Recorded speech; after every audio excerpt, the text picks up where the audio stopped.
because of the fact that I am a person that if I say I'm going to do something, it has to be done. This is another project across the constituency that I'm visiting today. This has been an annual project, the beautification of the roundabout at the Meadowbrook Estate roundabout. It's done every year, aided and abetted by Mrs. Margaret Johnson and her team. They do it every year. They do a good job every year.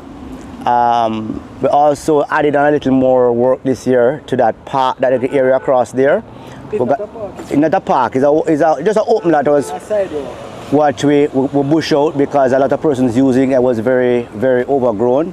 So Mrs. Johnson decided to make it a part of the program this year at reasonable expense.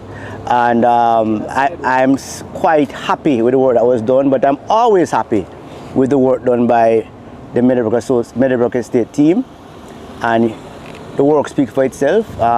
It really lightens up the community because this roundabout is actually the gateway to the city.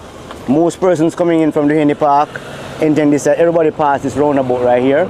So it is something that I look forward to helping with every single year.